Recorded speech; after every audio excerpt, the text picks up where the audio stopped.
Sétimo ano, nossa aula sobre plano cartesiano. Para que serve um plano cartesiano? Então, aqui a gente vai começar mostrando sobre a utilidade dele numa planilha de computador. Para quem já fez curso de computação, já fez um Excel, por exemplo, sabe como que usa as planilhas. Então, a gente precisa saber localizar a informação dentro de uma planilha. Então, vamos lá. Identificação e localização de pontos em um sistema de coordenadas cartesianas. As planilhas eletrônicas são programas de computador que utilizam tabelas para comunicar informação de forma clara e precisa. Então, nesse programa, a gente trabalha com gráficos, tabelas, formulários, fórmulas. Cada retângulo na planilha, cada pedacinho desse aqui, é chamado de célula. Cada célula pertence a uma coluna, que está assim, e uma linha, que está na horizontal. As colunas da planilha são nomeadas com letras. Então, aqui a gente vai ter as letras. E aqui na vertical, os números, que a gente chama de linhas. Assim, podemos identificar facilmente uma célula, indicando a linha e a coluna em que ela se encontra. Observe a planilha da loja Fashion Modas. Por exemplo, a célula que se encontra na quarta linha da coluna E, então, ó, quarta linha da coluna E, é a célula E4. Quando falar E4, eu vou saber qual que é o número que está aqui. A gente localiza com facilidade. Agora, com base nesta planilha, responda: quais informações a planilha apresenta? Então, essa planilha está falando para a gente sobre a quantidade de peças de roupas vendidas em uma semana na loja Fashion Modas. Então, a gente vai escrever: fala sobre quantidade de peças de roupas vendidas em uma semana na loja Fashion Modas. Então, essa é a informação que essa planilha traz para a gente. Toda loja, mercado que trabalha com vendas tem essas planilhas nos computadores para controle de estoque, de venda, o que está faltando, o que está sobrando, por quanto que vendeu, qual que foi o lucro, se teve prejuízo. As planilhas já resumem todos os dados e traz essa informação para a pessoa. Antigamente, quando não existiam os computadores, essas informações elas eram todas escritas à mão, num livro que chamava Registro do Caixa. Então, a pessoa tinha que ter tudo anotado à mão. Agora, com a facilidade da tecnologia, não há necessidade mais. Na letra B, o que representam os elementos contidos nas colunas? Colunas são os valores que a gente tem em pé, né? Então, o que eles são? É os tipos de roupas vendidos na loja, quantidade vendida em cada dia da semana e o total de vendas. Então, é cada informação que traz lá naquela planilha para a gente. Então, o que eu vou escrever? Os elementos das colunas representam os tipos de roupas vendidos, a quantidade vendida em cada semana,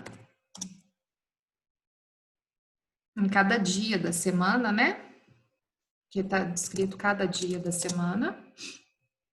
E também a gente tem o total de vendas. São informações muito úteis para o dono da loja saber o que está acontecendo no negócio dele. Na letra C, o que representam as quantidades indicadas na linha 7? Então, na linha 7, a gente tem o total de roupas vendidas em cada dia da semana. Então, vamos escrever aqui: total de roupas vendidas em cada dia da semana.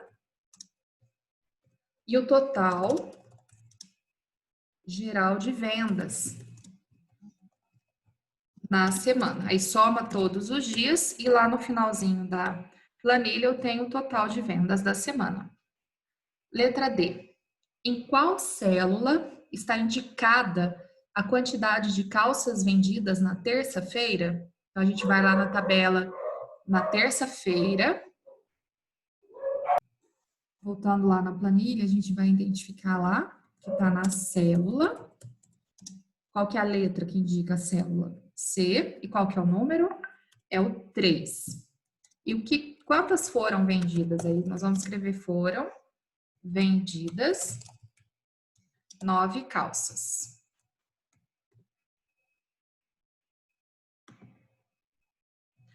O que está representado na célula E6? Então, se a gente voltar lá na planilha, eu vou ter a quantidade de vestidos vendidos na quinta-feira, que foram 34. Então, a gente volta lá, localiza E6 e essa informação está dentro da célula. Qual é a célula que indica a quantidade de roupas vendidas na quarta-feira? Então, a célula D7. Letra G. Quantas peças de roupas foram vendidas na semana mostradas na planilha? Então, foram vendidas no total 606 peças de roupas. Em que célula se encontra essa informação? Na célula H7. Então, localizando a informação, a gente tem lá na célula H7.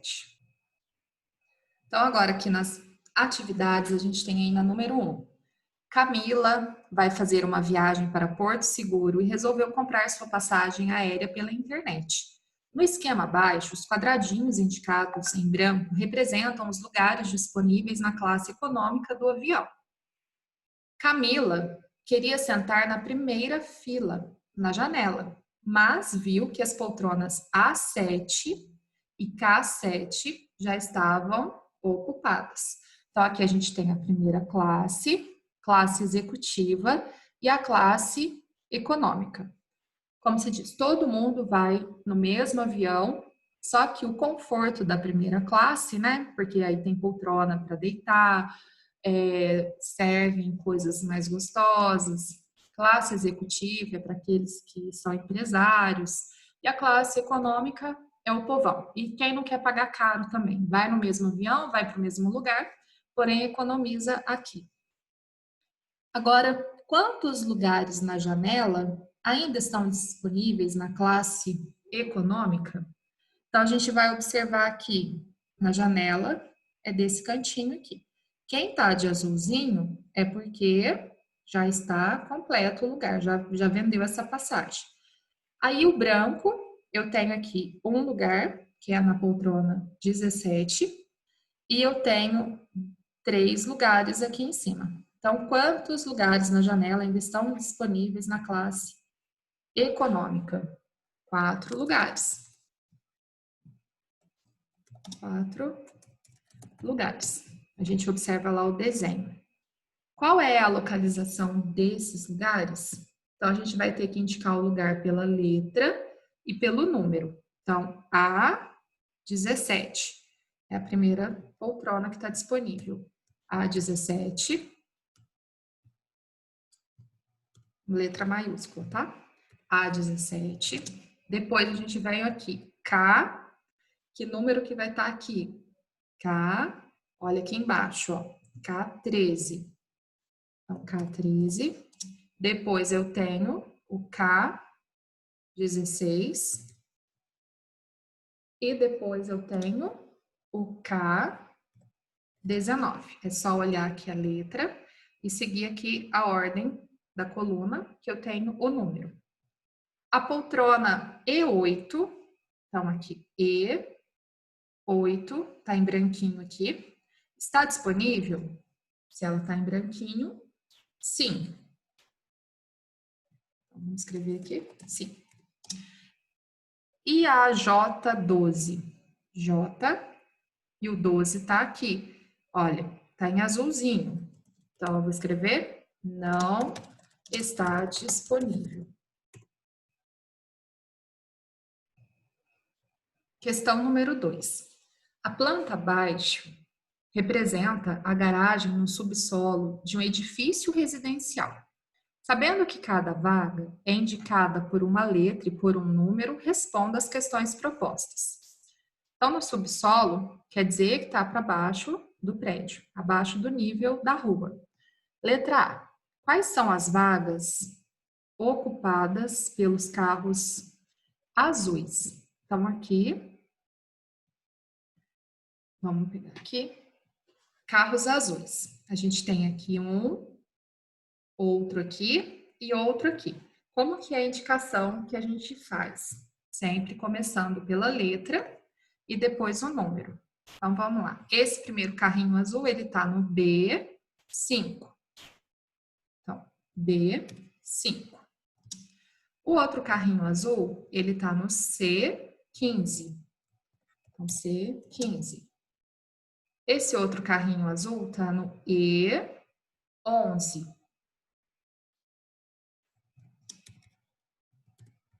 Pronto. Qual é a cor do carro que ocupa a vaga B10? Então, B10, tá aqui. Então, a cor do carrinho é preta. Quais são as duas vagas mais próximas da rampa de acesso ao térreo? Rampa de acesso ao térreo tá aqui. As vagas mais próximas que eu tenho é B1, B1 e C1, que tá bem pertinho aqui da rampa. Então, B1 e C1. Em sua opinião, qual é a garagem mais bem localizada e por quê? Então, qual que é a mais bem localizada aqui? Na minha opinião, seria a E4. Por que a E4? Porque ela está próxima do elevador, da escada. Olha aqui, essas pessoas que ficam aqui, ó, elas vão ter que percorrer um espaço grande para chegar aqui no elevador e na escada. Outra que também está bem localizada é essa aqui, né? O E7, que está bem próxima do elevador e da escada. Aí vai da opinião de cada um de vocês. Quem achar que é o D1, que é o D2, D3, aí fica na opinião de cada um. Para mim, é o E7 e o E4. Essa questão número 3 caiu na prova Brasil. No esquema abaixo estão localizados alguns pontos. O X é o teatro, a letra K é o shopping, a letra L, quadra poliesportiva, a letra Z é o estádio, a letra P, catedral e a letra Y é o cinema. A coordenada 9J indica qual local? Quem que é a letrinha K? O shopping. Então, a gente vai responder aqui o shopping. Pronto, só isso. Nessa seção aqui, nós temos os pares ordenados. Então, para que serve o par ordenado? Lá nas planilhas, a gente tinha a localização de uma célula na planilha através de letra e número. Agora, a gente vai ver no plano cartesiano, usando letras para reta horizontal, que vai ser a letra X, e Y para reta vertical, que vão ser os valores de Y. Aí a gente vai ter o par ordenado, para localizar os números, os pontos aqui dentro. Então, a forma de representação dos pontos em um plano é chamada de sistema de coordenadas cartesianas, em homenagem ao filósofo e matemático francês René Descartes. Nesse sistema, cada ponto do plano é representado por meio de um par de valores. Lá na planilha, letra e número. Aqui, número e número. Só que um número vai pertencer ao eixo horizontal e o outro ao eixo vertical. Então, o primeiro passo para a gente desenhar o plano cartesiano ele é assim, duas retas perpendiculares. Perpendiculares é porque elas se cruzam e formam um ângulo de 90 graus. Divide-se o plano em 4 partes. A primeira parte aqui é chamada de primeiro quadrante, a segunda, segundo quadrante, terceiro quadrante e quarto quadrante. Cada uma dessas retas, ó, é chamada de eixo e cada uma das 4 partes de quadrante. A intersecção entre os eixos da abscissa, que é o eixo X da horizontal, e o eixo vertical, que é o Y, que a gente chama eixo das ordenadas, é o zero, que a gente chama ponto de origem do plano cartesiano. Intersecção quer dizer que elas se cruzam nesse ponto e aqui vai ser o zero. Os eixos x e y têm seus valores positivos e negativos a partir da origem. Então, partindo do zero para cá, positivo. Para a direita, positivo. Para cima, positivo. Para a esquerda, negativo. Para baixo, negativo. Os valores x e y associados a cada ponto do plano são denominados coordenadas do ponto. E o par abscissa ordenada é chamado de par ordenado. Então, como que a gente localiza ponto dentro do plano cartesiano? O primeiro número é abscissa, então ele está aqui na reta do x, e o segundo número é ordenada, está na reta do y.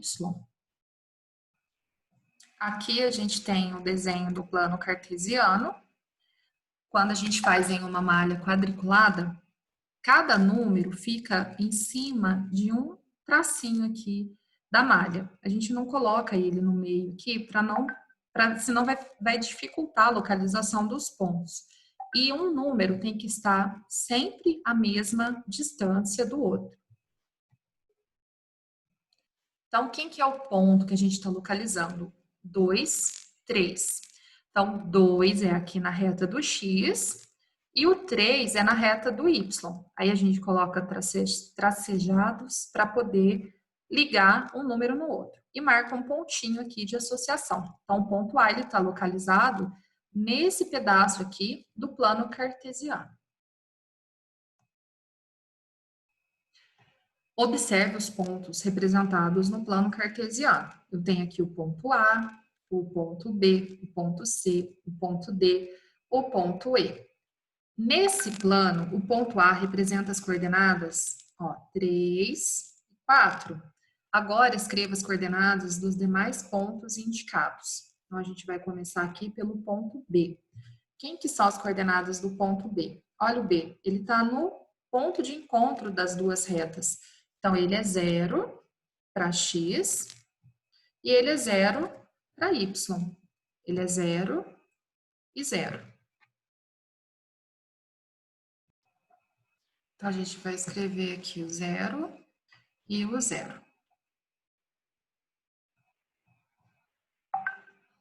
Então, põe o 0 aqui e o 0 aqui. Agora, quem que são as coordenadas do ponto C? Olha aqui o ponto C. Primeiro valor que eu acho aqui é do x, então o primeiro valor do C é o menos 2. E depois eu vejo da reta do y, que é 1. Então, escreve aqui 1. Menos 2 e 1. Quem são as coordenadas do ponto D? Olha o ponto D. Quem que é o x do ponto D? É o menos 3. E quem que é o y? O menos 2. Quem são as coordenadas do ponto E? O primeiro valor é do x, então ele é 3. Quem que é da reta do y? É o menos 1. Pronto, está localizado. Nesse mesmo plano, localize os pontos a seguir.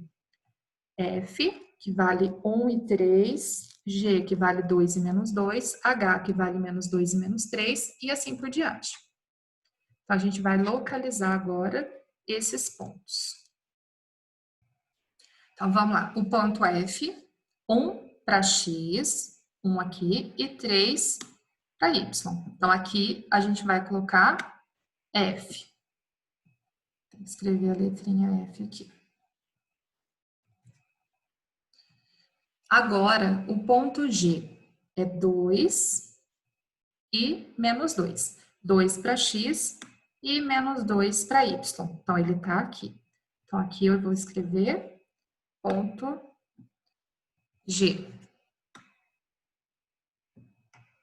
Agora, o ponto H. Ele é menos 2 para x. Então, menos 2 está aqui. Menos 3 para y. Então, menos 3 para y é aqui embaixo. E aqui eu vou escrever H. Pronto. Agora, o ponto I, ele é menos 1 para x, menos 1 está aqui, e 2 positivo para y, então está aqui em cima. Então, aqui vai ser o ponto I. Pronto. Agora, a letra K, ele é menos 4 e 4. Menos 4 para x, 4 para y. E aqui a gente vai escrever K. E a última, menos 4 e menos 3. Então, menos 4 para x, menos 3 para y. E aqui a gente vai escrever L. Fácil assim. Só que, primeiro, a gente localiza quem está na reta do x e depois quem está na reta do y, para não errar. Agora, na parte de atividades. Observe no plano cartesiano os pontos representados e, em seguida, indique no quadro os pontos pertencentes a cada quadrante. Então, quem que está no primeiro quadrante? O primeiro quadrante quer dizer o primeiro quadro formado pelas duas retas perpendiculares. Então, a gente tem aqui os pontos B e o ponto I. Vou colocar um I aqui no meio, senão vai confundir. B e o I. Segundo quadrante. Lembrando que, para a gente localizar os quadrantes no plano cartesiano, eles são em sentido anti-horário. Então, começa aqui, primeiro. O segundo quadrante é desse lado. Quem que faz parte desse quadrante? O ponto A e o ponto K. Então, segundo quadrante, A e K. Quem que faz parte do terceiro quadrante? O terceiro quadrante é a parte de baixo aqui. Então, é o ponto J e o ponto C. J e C. E o quarto quadrante, que é essa parte aqui, é o ponto E e o ponto D.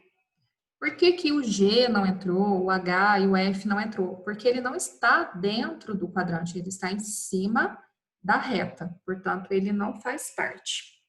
Número 2. Quais são os pontos que pertencem ao eixo das abscissas? A abscissa é o ponto X. Então, quem que está em cima dessa reta? São as letras G, F e H. São 3 letras que estão sob a reta X. E quem que está sob o eixo das ordenadas? Ordenadas é o Y. Quem que está em cima do Y? O F, o L e qual que é o outro ponto? O M. Ó, L, F e o M. O F, ele pertence tanto para o X quanto para o Y.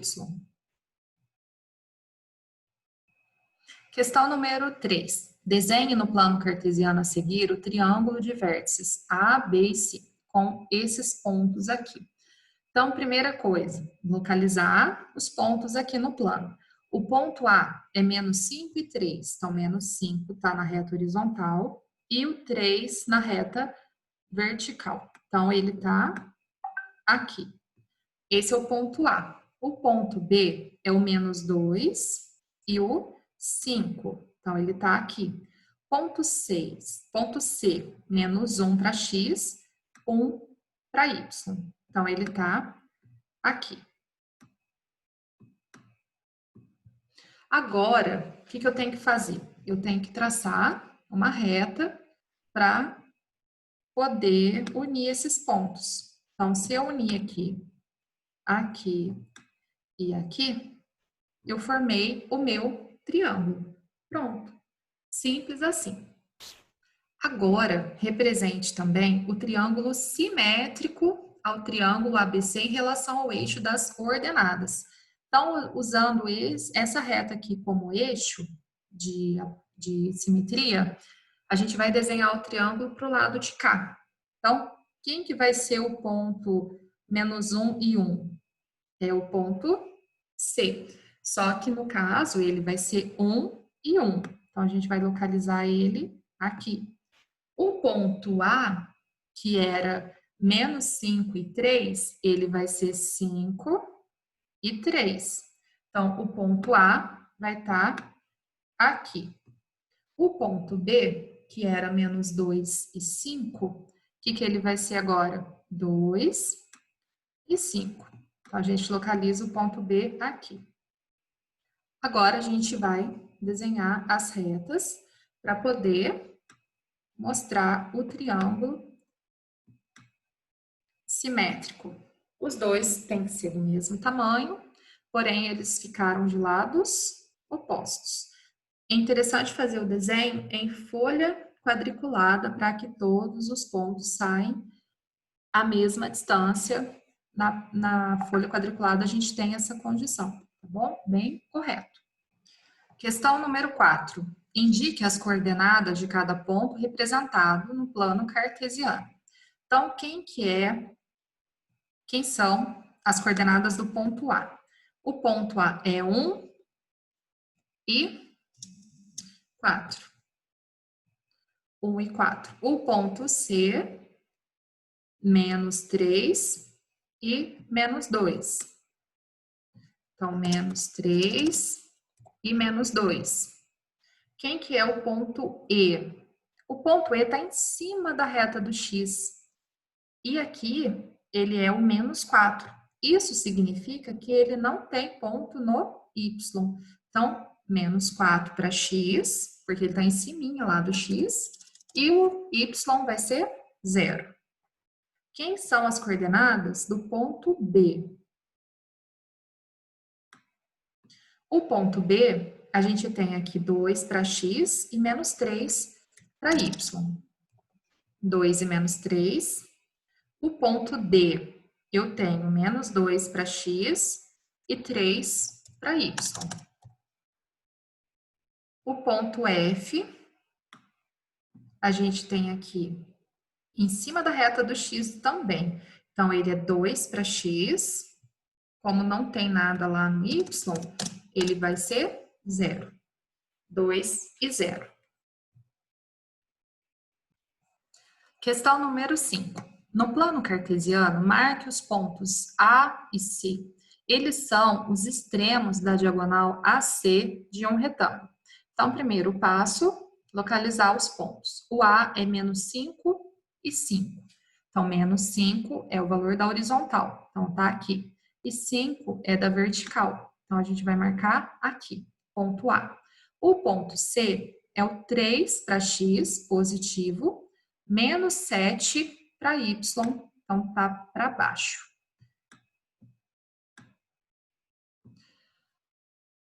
Quais são os pontos extremos da outra diagonal desse retângulo? Então, se a gente localizou aqui, -5 e 5, eu tenho que localizar quem que é o oposto aqui. Então, vai ser o 5 e o 5. Então, a gente vai marcar o outro ponto aqui. E aqui embaixo, se a gente marcou 3 e o -7, quem que é o oposto aqui? É o -3 e aliás, -5 e o -7.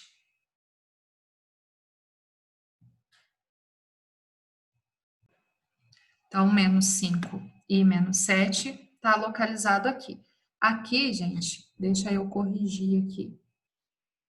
Essa parte aqui, ó, é 3 e -7. Então, para cima vai ser 3 e 5, né? A gente vai localizar na mesma direção ali. Então, aqui vai ser aqui. Prontinho. Agora, o que a gente vai fazer? marca aqui quais são os pontos extremos da outra diagonal desse retângulo. Então, o ponto extremo é o oposto. Então, vou marcar aqui o ponto B, que no caso vai ser 3 e 5. E o outro ponto eu vou chamar de D, que vai ser menos 5 e menos 7. Feito isso, escreva as coordenadas do ponto comum a essas duas diagonais. Então, agora vamos traçar a diagonal primeiro, para a gente saber aonde que elas se cruzam. Então, vamos lá.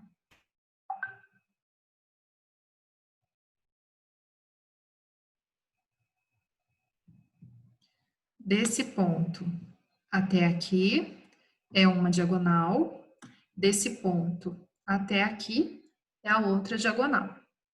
Como a gente está falando de retângulo, eu já vou completar os lados aqui, para a gente ver se formou um retângulo mesmo. Aí, e aqui. Formou, certinho.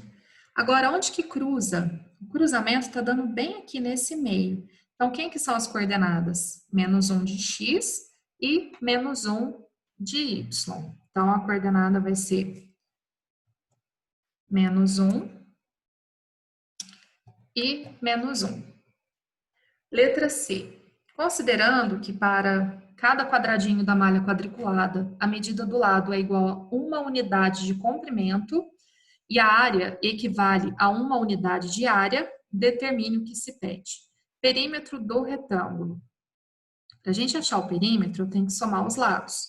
E ali a gente está considerando cada pedacinho desse aqui como 1 unidade de comprimento.